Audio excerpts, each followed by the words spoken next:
The smoke still clung thick to the cracked ground, swirling like ghosts that refused to settle, as the distant sky flickered with the dying pulse of distant explosions. Somewhere beyond the haze, the war droned on, cold, calculated, and pitiless.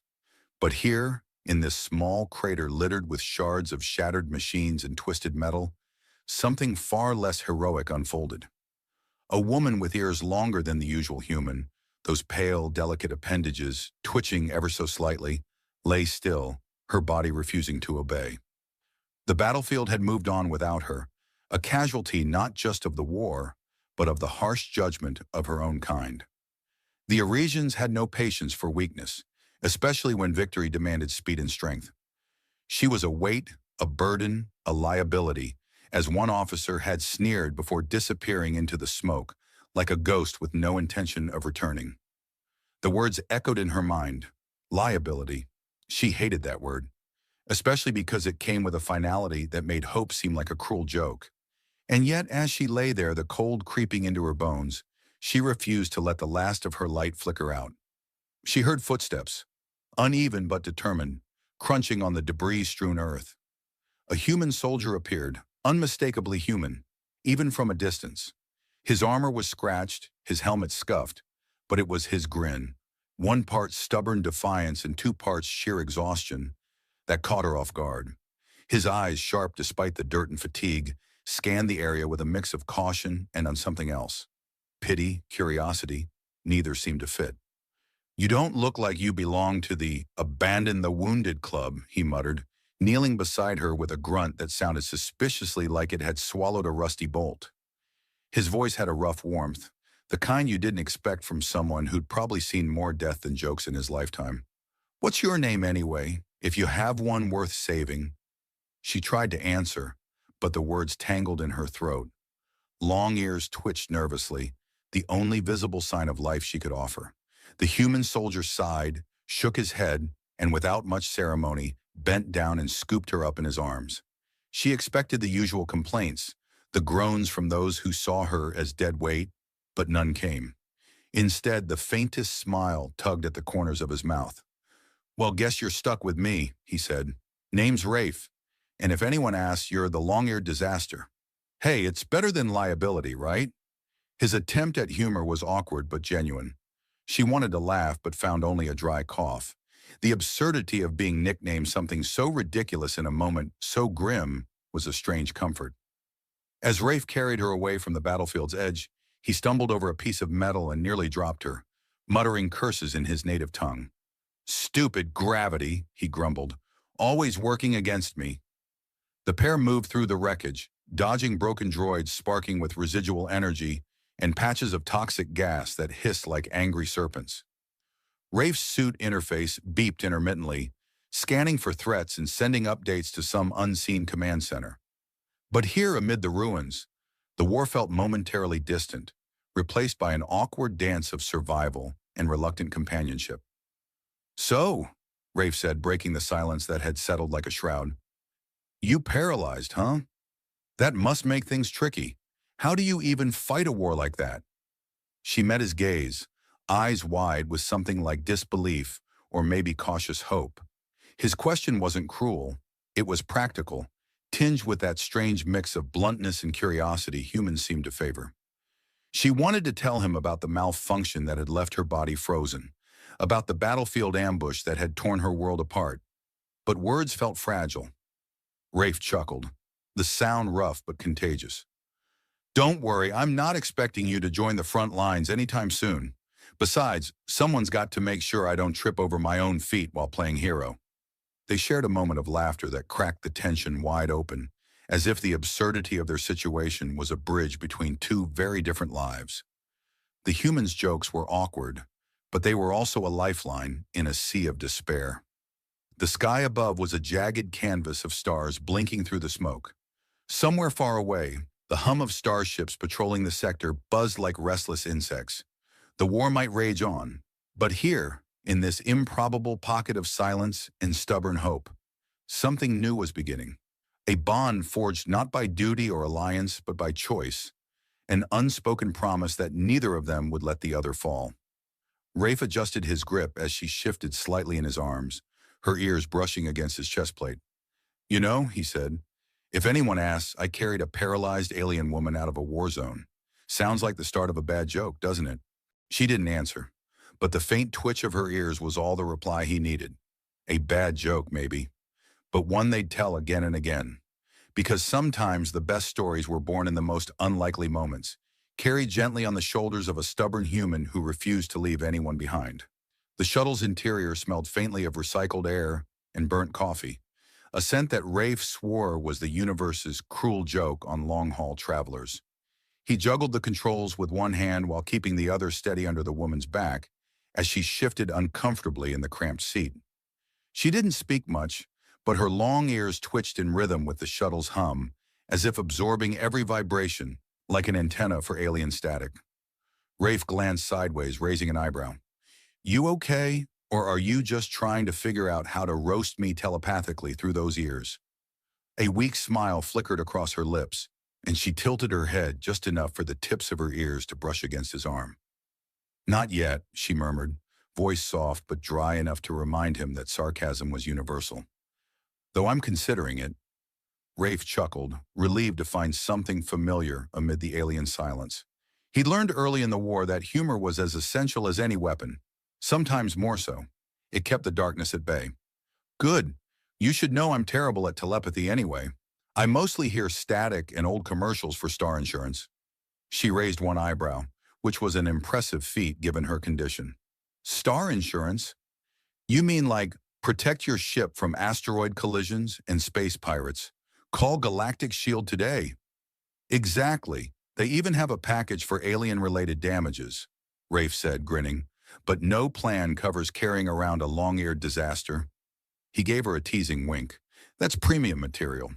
Her laugh was a delicate sound, surprising Rafe with its warmth.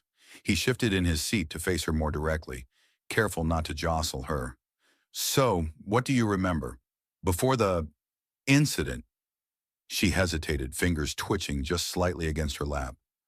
The ambush, the explosion, trying to cover my squad's retreat, then darkness, in the pain of not moving. She paused, then gave a dry sigh, and apparently being left behind. Rafe's jaw tightened. Your people, they left you? She nodded, the movement slow and deliberate. The Arisians prioritize survival. If you cannot contribute to the battle, you become a liability. I was deemed a burden. Her voice was steady, but there was an edge of bitterness. I was expected to die. Well, that's messed up, Rafe said flatly, eyes narrowing. But lucky for you, I'm not exactly the leave no one behind type. More like drag the helpless, grumpy alien along because I have no better options. Her lips twitched, but she didn't respond immediately. Why? She finally asked. Why risk yourself for me? A stranger, no less? Rafe shrugged, a grin playing at the corners of his mouth. Guess I'm a sucker for bad jokes and worse company.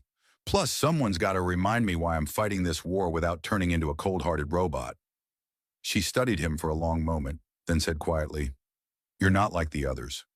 Probably because I'm human, he said with a laugh. We're good at screwing up and making it look accidental. The shuttle jolted as it passed through a patch of turbulence, and Rafe caught her instinctively, his hand steadying her head. Careful, he muttered. Wouldn't want my long-eared disaster to crack open. Her ears twitched in mock offense. Disaster, huh? That's going to be my code name now? Already is, Rafe said with a smirk. You should be honored. Outside, stars streaked by as the shuttle accelerated toward a hidden base on the edge of contested space. The war was far from over, but here, within the cramped quarters, something more fragile was taking shape. A bond forged in unlikely circumstance. The silence between them was no longer heavy, but filled with unspoken understanding, and occasionally bursts of awkward humor. So what's your story before all this? Rafe asked, voice softer now. You know, before you became my long-eared disaster. She hesitated, then began. I was a reconnaissance officer, trained to blend in, observe, report. My people valued efficiency and discretion. I wasn't expected to be a hero, just invisible and effective. Sounds lonely, Rafe said quietly. Sometimes, she admitted, but necessary. Rafe nodded. I get that. I was infantry, blunt and loud. Not much room for subtlety when your specialty is yelling charge and hoping for the best. They shared a laugh, the tension between duty and survival lightened by the shared absurdity of their situations. As the shuttle hummed steadily onward, the fragile thread of companionship grew stronger, a beacon in the vast, cold darkness of space. The room hummed softly with the steady pulse of advanced medtech, panels blinking with quiet assurance as Rafe sat beside her, fingers tapping a restless rhythm on the cool alloy surface. She was reclined in the gravity-adjusted chair, her long ears twitching occasionally as the neural interface worked to reconnect pathways that had long been dormant. It was a strange sight, this woman who had been left to die on a battlefield, now surrounded by blinking consoles and machines designed to heal what war had broken. The irony wasn't lost on either of them. Rafe broke the silence with a crooked grin. You know, I never thought I'd spend my days babysitting an alien who's part spaceship, part tree branch. He tapped her ear lightly. Seriously, these things could pick up signals from 3 systems away. Ever think about using that to get better cell reception? She raised an eyebrow, the faintest smirk curling her lips. I might have if I could actually move them properly. Seems your care package has more glitches than the Eurasian war droids. He laughed, shaking his head. Fair enough. But hey, we've both got our quirks. His smile softened as he studied her face, still pale but alive in a way that no machine could fully explain. You've come a long way, you know. Not just the walking and talking part. She looked away, eyes fixed on the faint constellation of stars visible through the reinforced window. I used to believe strength was about survival alone, about being ruthless and efficient. Her voice dropped to a whisper. Now, I think it's about connection, about risking yourself for someone else, even when it's not logical.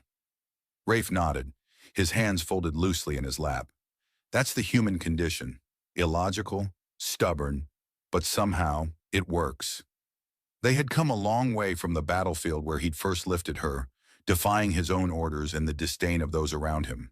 Since then, they had navigated a galaxy that seemed determined to keep them apart. Political mistrust, cultural barriers, and the ever-present threat of war. Yet it was in the quiet moments, the shared jokes and awkward silences, that their bond had deepened into something neither expected. The Eurasian Council had been reluctant to accept her back. Some still whispered that she was a liability, a symbol of failure. But Rafe's persistence, his unwillingness to let the past define her, slowly chipped away at their prejudices. He stood at the council chambers, arms crossed, delivering a speech that was part plea, part stubborn challenge. She is not just a survivor, he had said. She's a symbol of what we can be if we choose to carry each other through the darkness.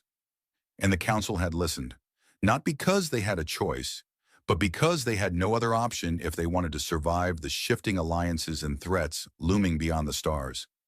Now, as the neural interface completed its cycle, she flexed her fingers tentatively, a thrill of victory sparking through her veins. I think I can move again. Rafe grinned, standing to offer his hand. Well then, what are you waiting for? The universe isn't going to save itself. She took his hand, steadying herself, a small laugh escaping her lips. You make a terrible motivational speaker. He shrugged. That's why I'm better at carrying people than giving speeches. Their laughter filled the room, a sound so ordinary yet so powerful in a galaxy where hope was often a fragile ember. Together they stepped toward the future, not just as a warrior and a survivor, but as partners who had redefined what strength meant. Beyond the windows, the stars shimmered with ancient light, bearing witness to a quiet revolution.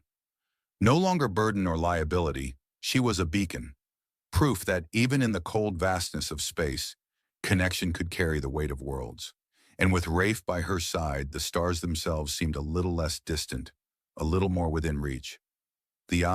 She was standing in the middle of the crowded terminal, surrounded by faces she barely recognized and the hum of ships docking and departing, when her gaze locked on him.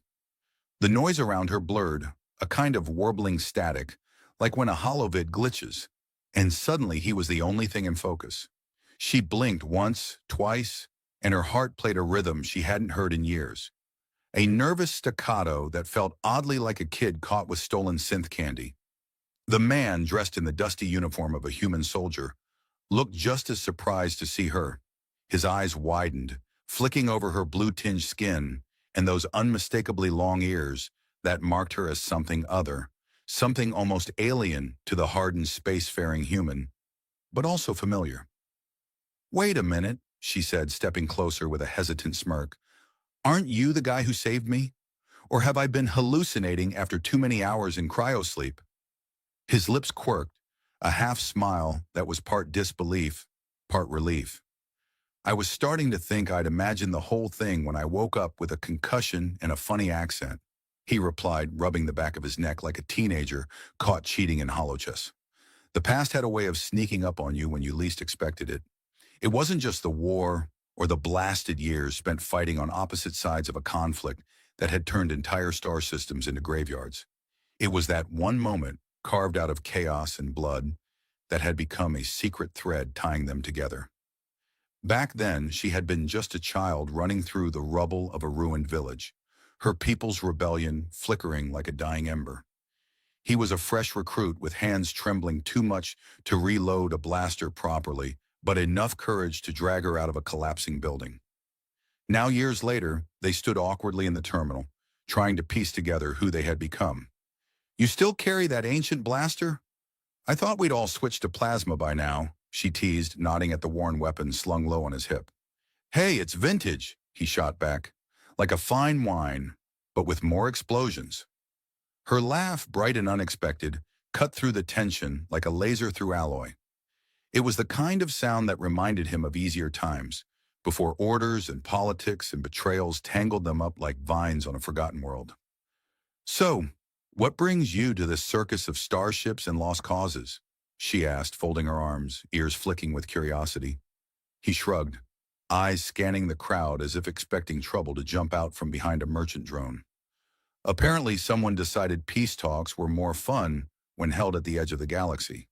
Plus, I figured if I'm going to die in a diplomatic incident, it might as well be somewhere with decent food."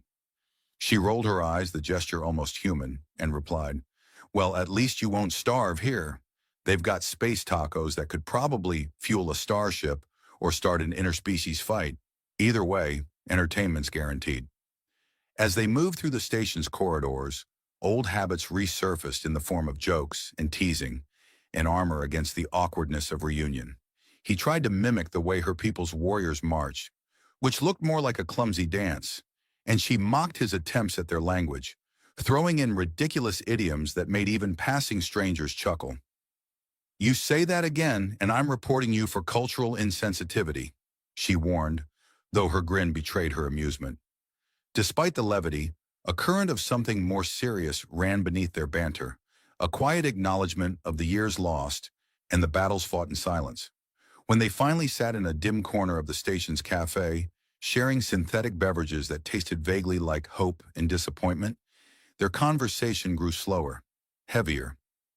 "I always wondered if I'd see you again," she said softly.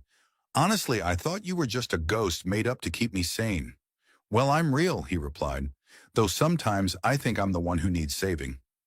Between confessions and laughter, they uncovered pieces of each other's lives, her struggles with the rigid hierarchy of her people, his doubts about the endless war he'd been sent to fight.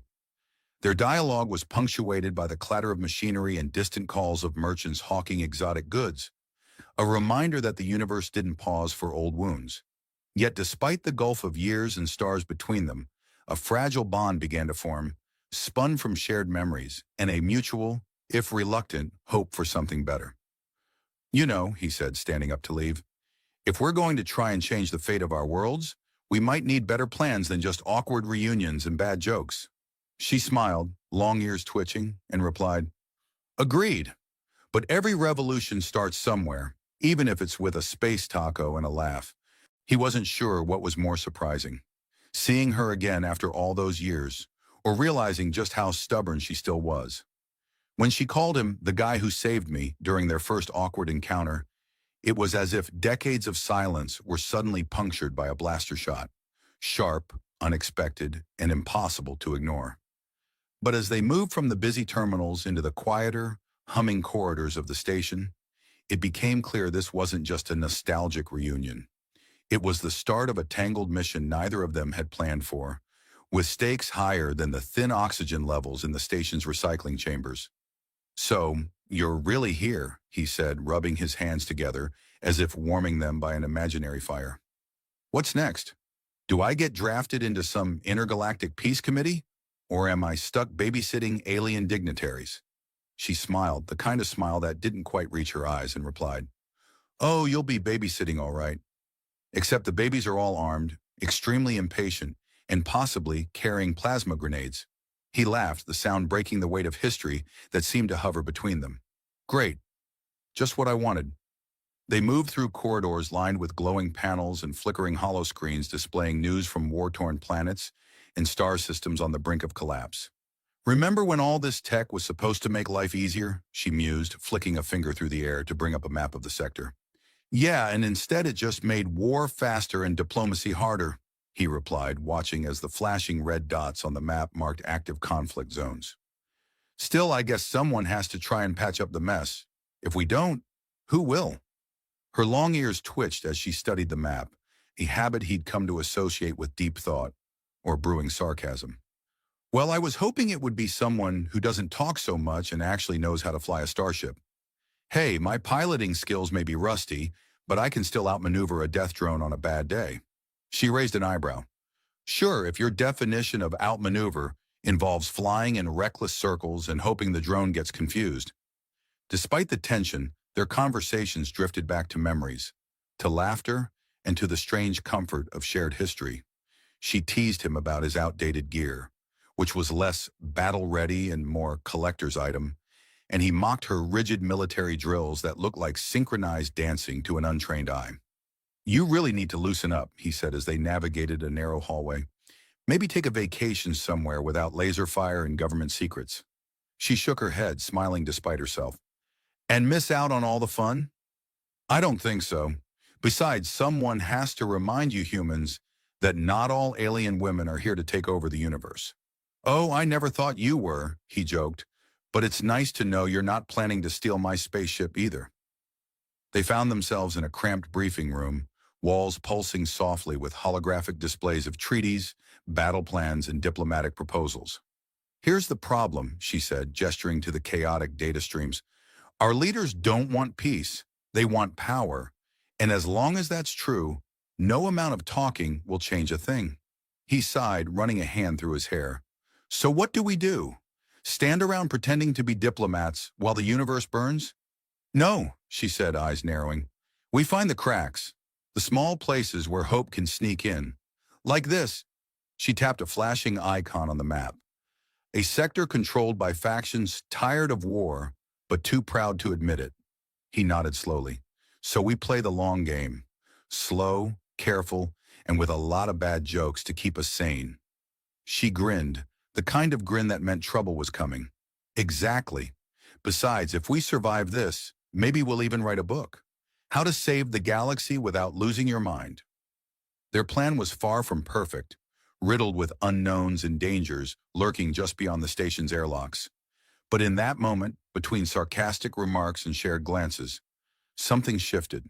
A fragile trust forming like ice on a distant moon, thin and easily broken, yet capable of holding weight if handled carefully. "You really think this can work?" he asked quietly.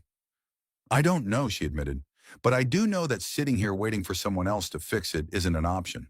He smiled, the soldier's resolve rekindling alongside the old friend's hope.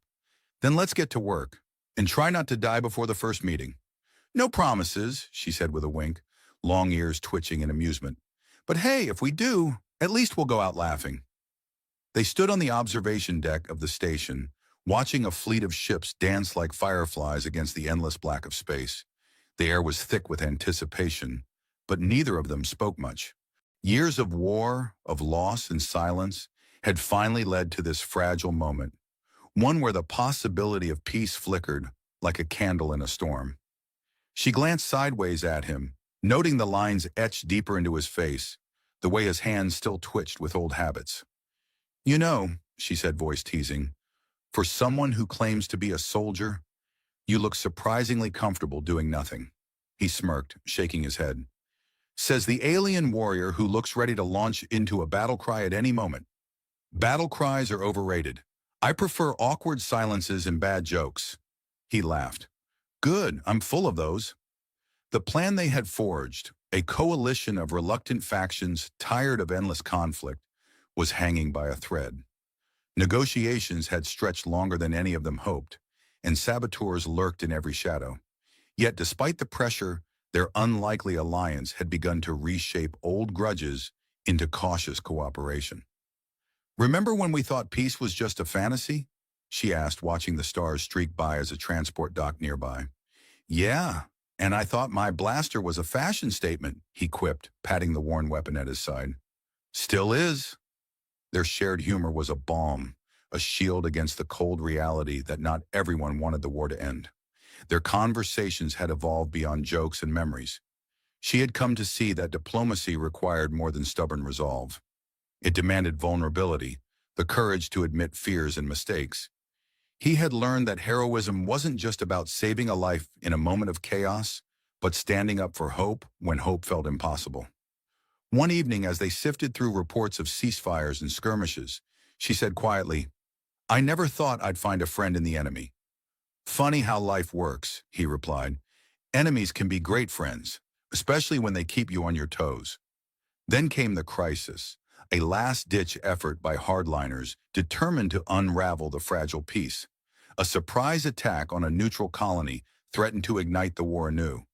The station plunged into chaos, alarms blaring and diplomats scrambling for safety. She and he moved quickly, their years of combat instinct kicking in. After all this talk, you ready to actually fight? She joked, drawing her blaster. Born ready, though I'd rather be negotiating over drinks. Too late for that, she grinned, ears twitching in excitement. Together, they coordinated defenses, rallied reluctant soldiers, and brokered a ceasefire even as explosions shook the station's hull. Amidst the turmoil, their bond proved stronger than any divide. When silence finally returned, they found themselves back on the observation deck, breathing heavily, adrenaline fading. Not exactly the diplomatic dinner I hoped for, he said. She laughed, the sound warm and genuine. No, but maybe it was what we needed, to remind everyone what's at stake.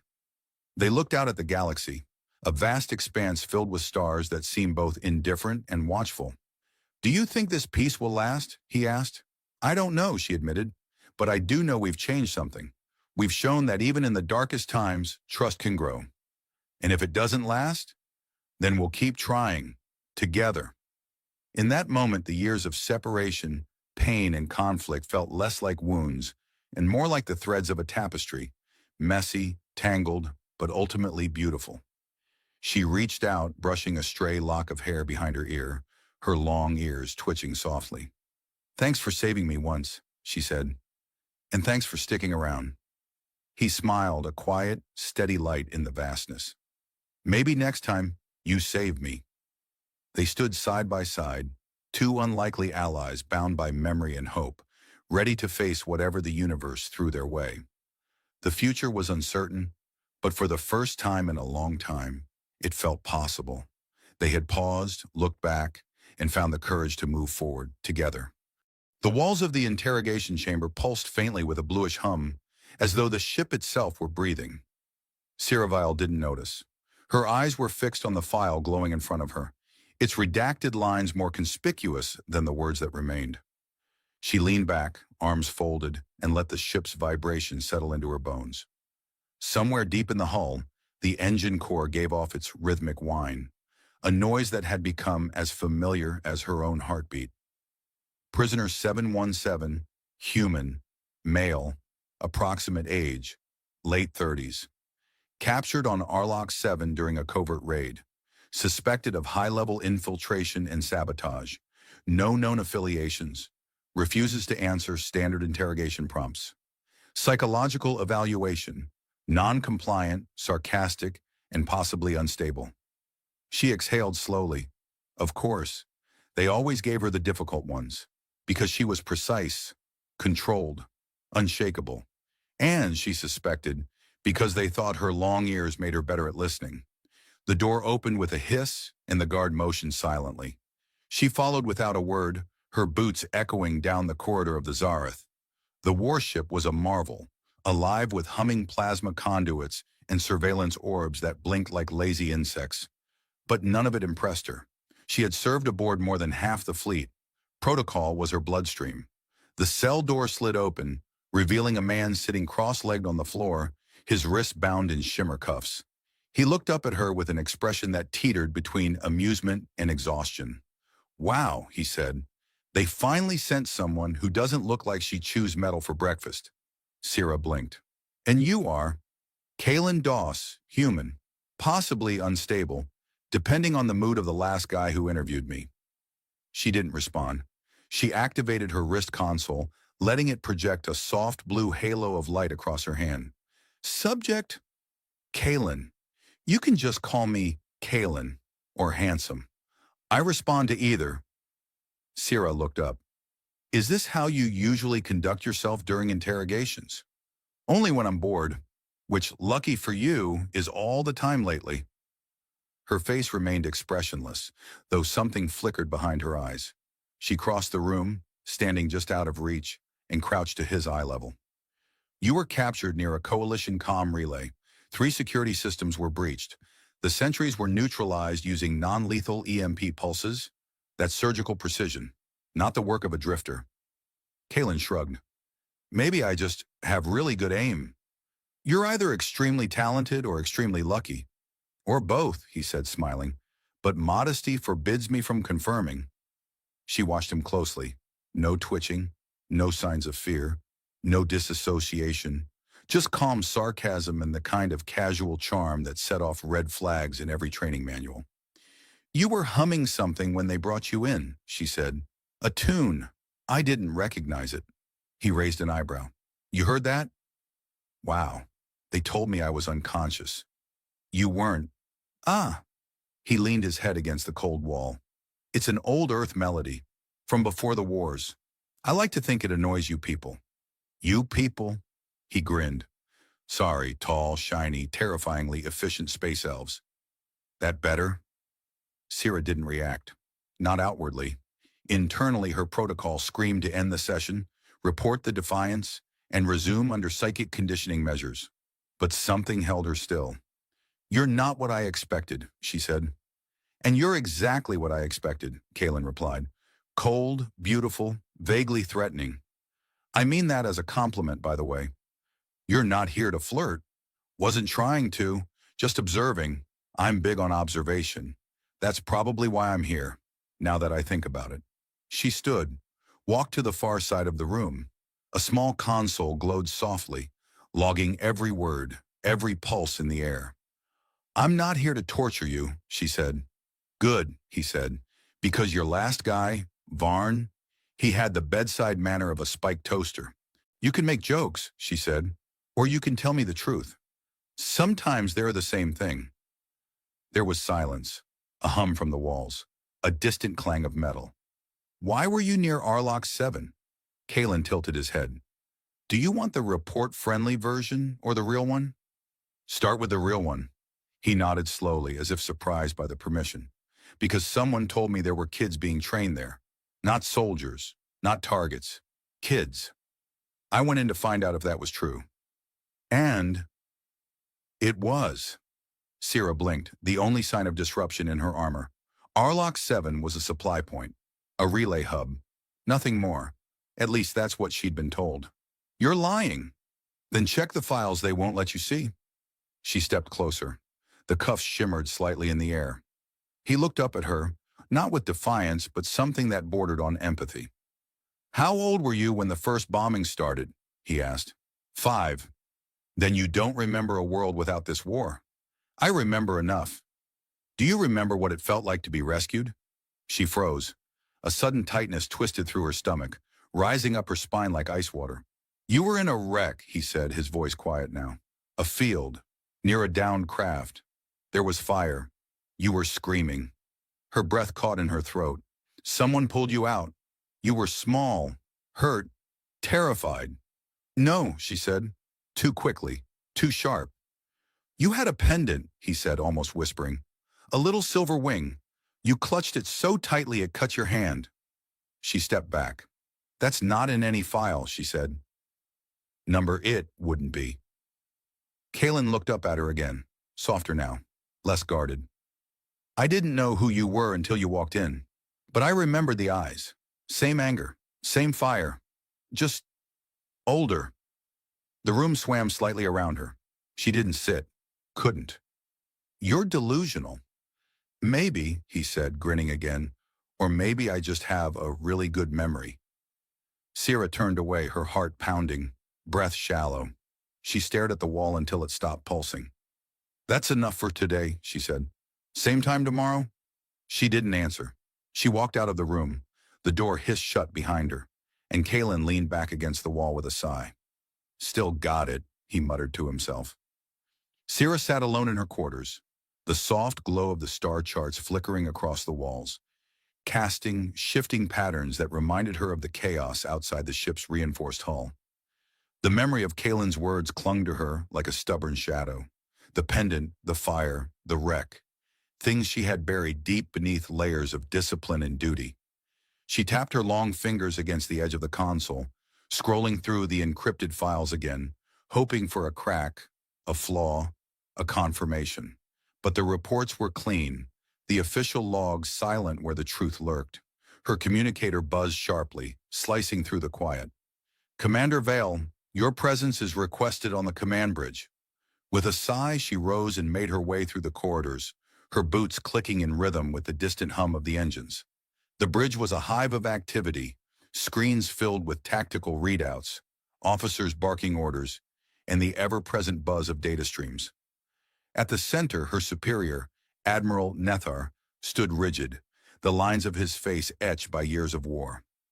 Sirei, he began without preamble, your sessions with the prisoner have raised concerns. He's playing a psychological game. We can't afford lapses in security, especially not with him.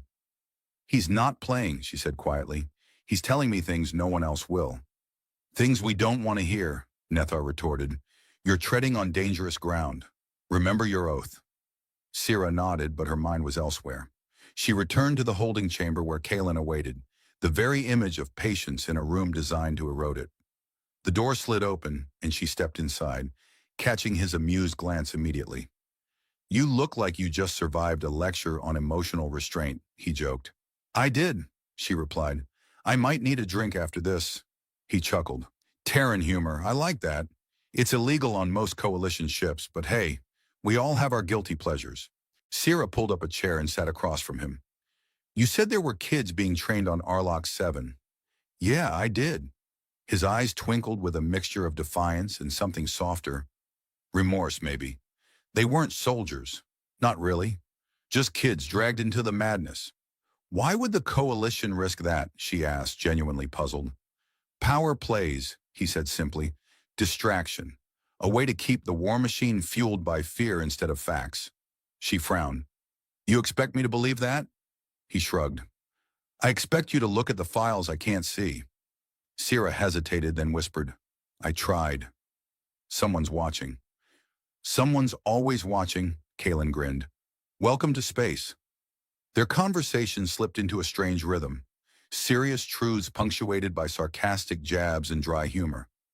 Kalen's anecdotes about life aboard battered Terran ships, the endless rationing of synth cheese, and the oddities of coalition bureaucracy made Sierra laugh despite herself. She found the tension ebbing, replaced by something almost like camaraderie. One session, she caught him staring at her console. You know, he said, if you ever get tired of interrogations, you could probably make a killing in stand-up comedy. Sierra raised an eyebrow. Do you take requests? Only if I can roast the commander. She smiled, a small, reluctant curve of her lips. But beneath the levity, the truth lurked darker than ever. Kalen spoke of secret orders to erase evidence of the child training program, of operatives within the coalition willing to sacrifice everything for political gain. He told stories that made Sierra question her own chain of command, her loyalty, and the very nature of the war she had pledged her life to fight. At times, the burden was almost too much. During a rare break, she found herself staring out at the void, the cold stars indifferent to the turmoil aboard the ship. She remembered the warmth of Kalen's hand, the faint tremor in his voice when he spoke of those lost children, and the impossible idea that the enemy she had hunted might also be her savior. One evening, as the ship's artificial sun set behind distant nebulae, Sierra returned to the cell to find Kalen waiting with a crooked grin. "I brought you a gift," he said, holding up a small, battered datapad. "What is it?" "Evidence," he replied. "Encrypted logs, satellite feeds, things that will make your superiors very unhappy." She reached out, fingers brushing his briefly. "You're playing a dangerous game." He winked. "So are you, pointy ears." Sierra laughed aloud, the sound echoing off the sterile walls. In that moment, the war seemed a little less black and white and a little more human. The corridor was quiet, save for the steady hum of the Zareth's engines and the distant crackle of comms chatter filtered through the ship's systems. Sierravale's footsteps echoed with a newfound purpose. The datapad in her hand buzzed faintly, encrypted logs ready to unravel lies, betrayals, and half-forgotten truths. For the first time in years, she felt the weight of uncertainty lighten, replaced by the sharp edge of determination. She had spent countless hours questioning her loyalty, her duty, and the war itself. Kalen's presence had cracked open the armor of her certainty, revealing a world beyond propaganda and protocol, a world where the enemy was not always an enemy, and where truth hid in shadows cast by political machinations. Yet now, standing on the precipice of revelation, she wondered how far she was willing to go. The door to the holding chamber slid open. Kalen sat cross-legged, the smirk that had become oddly familiar tugging at his lips. "If you're here to throw me back in a dark cell, you can save your breath." Sierra smiled, a genuine one this time. "Number, I need you." He raised an eyebrow. "Always wanted to be the heroine's sidekick." "Not a sidekick," she said. "An ally." Kalen stretched and stood, rubbing the ache from his shoulders. "So what's the plan? Storm the bridge, broadcast the truth to the entire fleet, and watch the admirals' faces when they realize their beloved war machine is built on a foundation of dirty diapers and broken promises?" She laughed. "Not exactly, but close." Together, they made their way to the command bridge. Admiral Nethar's expression darkened when he saw the datapad. "Commander Vale, what is this?" "Proof," she said simply. "Proof that the Coalition has been hiding the child training programs on Arlock 7. Proof that our leadership has been manipulating the war for their own gain." Nethar's jaw tightened. "This is treason." "Or justice," Sierra countered. "The people deserve to know. The soldiers deserve to know what we're fighting for." Behind her, Kalen added, "And the kids deserve a chance to grow up without weapons in their hands." The room fell into tense silence, the kind that precedes storms or revolutions. Then, unexpectedly, Nethar laughed, a dry, humorless sound. "You've gone soft, Vile." Sierra met his gaze, unflinching. "I've gone human." The broadcast system blinked. She tapped the console, sending encrypted files to every vessel in the fleet. The truth was out. Chaos erupted. Orders were questioned, alliances shattered, and the war's foundation trembled. But amid the upheaval, Sierra felt a strange calm. She had crossed a line, from obedient soldier to something more, a catalyst.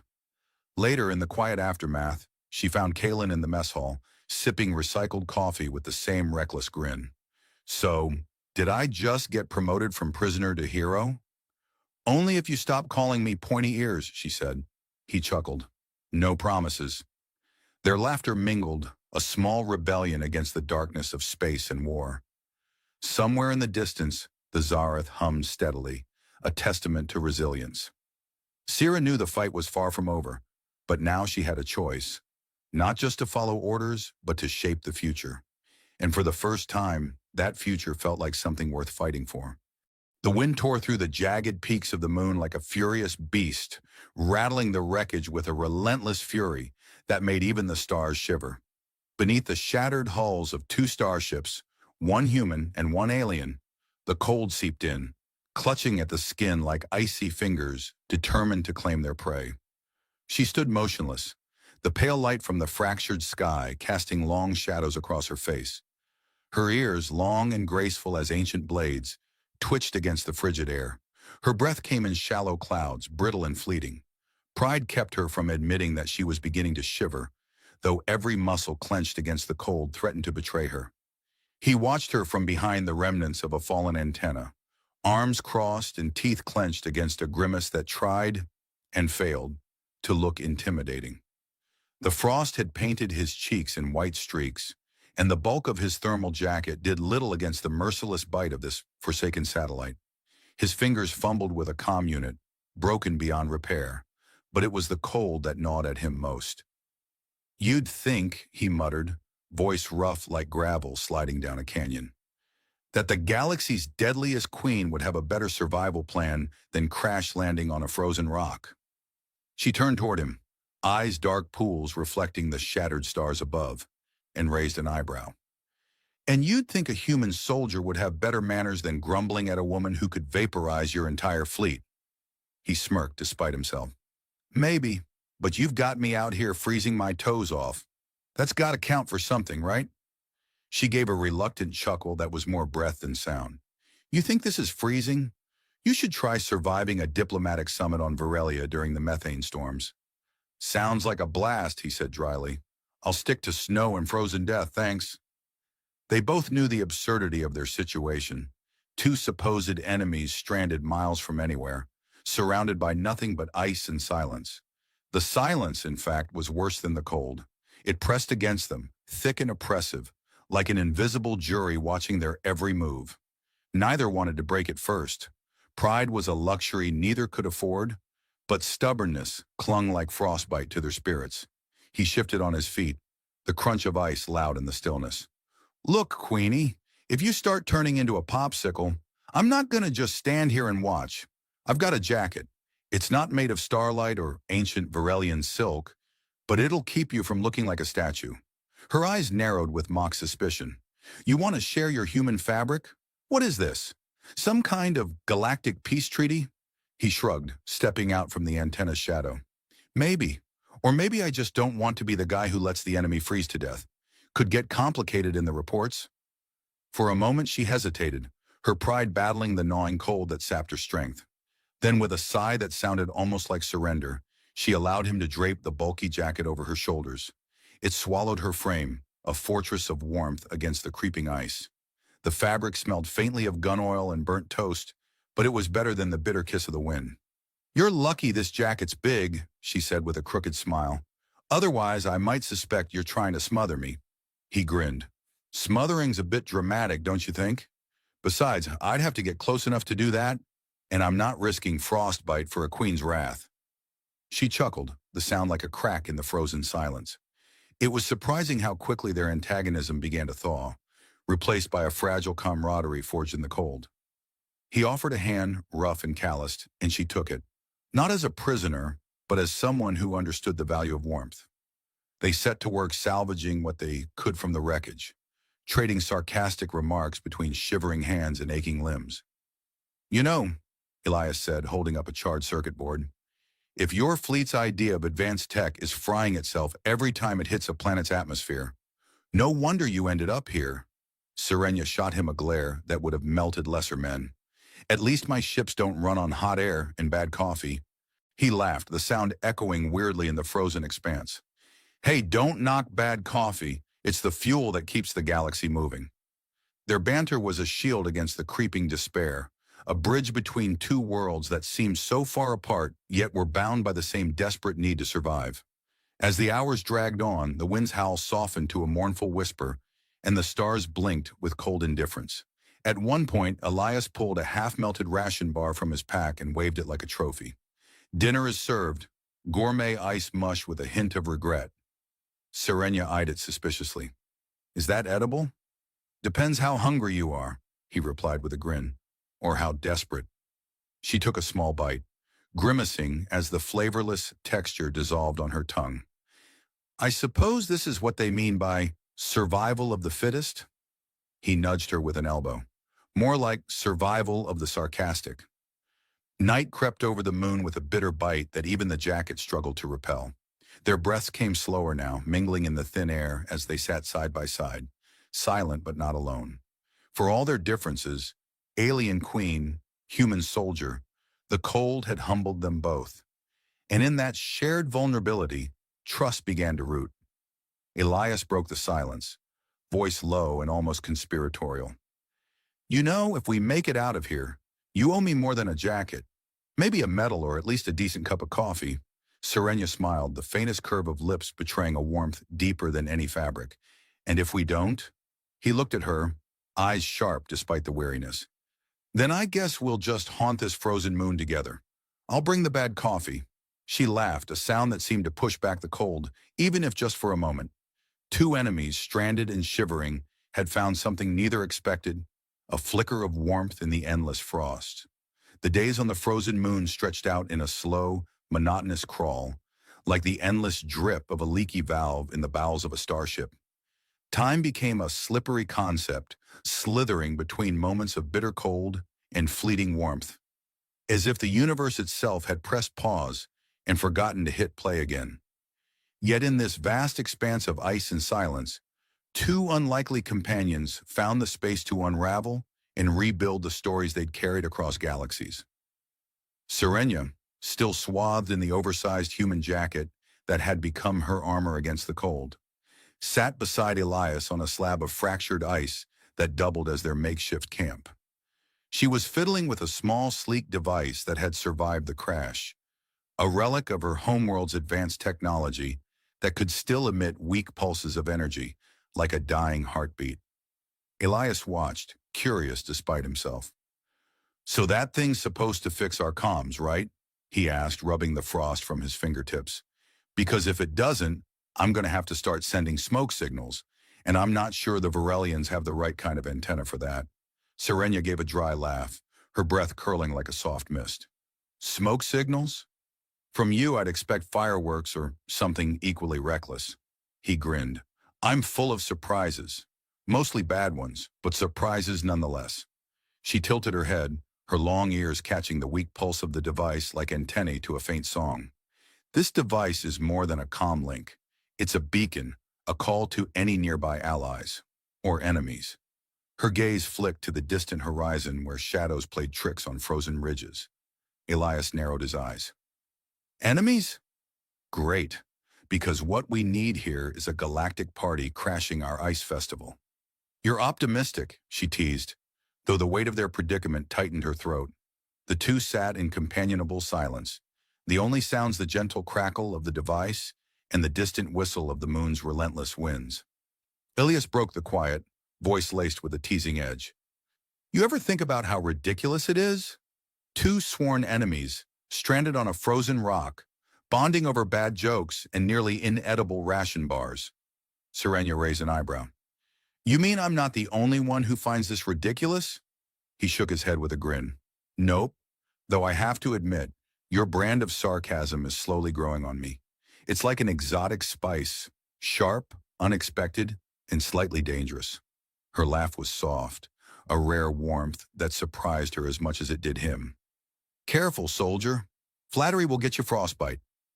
The days bled into nights with little distinction, save for the shifting colors of the frozen sky. They scavenged what they could from the wreckage, piecing together remnants of technology that might signal for rescue, or at least keep them alive a little longer. Each attempt was punctuated by their easy banter, a fragile shield against the creeping dread.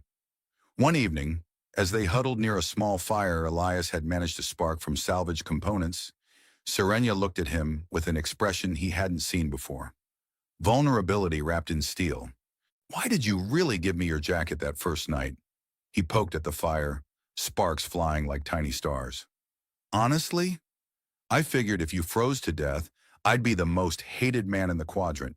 Plus, you look like you were about to turn into a popsicle, and I'm not big on hauntings." She smiled, but there was something deeper in her eyes. "I expected cruelty, contempt. Instead, you gave me warmth, not just the jacket." Elias shrugged, trying to hide the sudden tightness in his chest. "Look, I'm not some big hero, but maybe even a soldier can see when someone's just alone. Besides, you've got these ears that wiggle when you're nervous. It's kind of endearing." Serenia blinked, caught off guard by the unexpected compliment. "My ears?" He grinned. "Yeah, you're like a cat with a spaceship. I half expect you to start chasing laser pointers." She laughed again, the sound bright against the cold. "I might just start charging admission for the show." The fire sputtered, casting dancing shadows that mingled with the flickering light of the beacon device. Their conversations drifted to stories of home, his of dusty earth towns and ridiculous sports like baseball, hers of shimmering Varelian palaces and ruthless political intrigues. Neither story sounded as alien as expected. Both revealed a hunger for connection, for belonging. At one point, Elias gestured to the sky. "You ever wonder if someone out there is looking up and thinking, 'What the hell are those two idiots doing on that frozen rock?'" Serenya's smile softened. "If they are, I hope they bring coffee. Or better yet, a heater." He chuckled. "I'm starting to think we make a good team. You with your alien tech, me with my terrible jokes." She glanced at him, long ears twitching as if pondering the thought. A queen and a soldier, stranded on a moon. "It sounds like the worst kind of bad novel." He shrugged. "Or the start of the best story neither of us saw coming." They sat together as the cold crept closer, wrapped in shared warmth and unlikely friendship.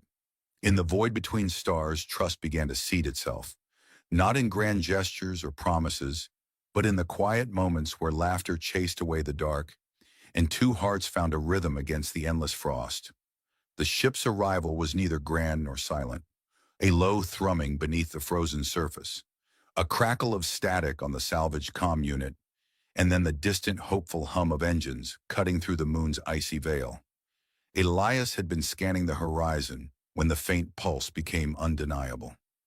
He glanced at Serenia, who sat nearby, her long ears twitching like antennae catching a message from the stars themselves. Her eyes, once fierce and cold as a sharpened blade, now held something softer, anticipation, tinged with a quiet disbelief. "We're not ghosts after all," Elias muttered, his breath forming quicksilver clouds that vanished in the chill. Serenia's gaze didn't waver. "Or maybe we were just waiting for the right moment to haunt a rescue team." The humor was their shield, the familiar dance of sarcasm and teasing that had kept despair at bay through the endless cold. Elias stood, brushing snow from his jacket as the shadow of the incoming vessel grew larger, a hulking silhouette against the swirling night. Rescue crews descended quickly, clad in heavy gear, and blinking in disbelief at the sight of the infamous Varelian queen and her human captor sitting side by side, sharing a meal scavenged from the wreckage. Orders came thick and fast. Separate them, interrogate, debrief, reassign. Protocols bent under the weight of political implications. But neither Elias nor Serenia moved far from each other's presence.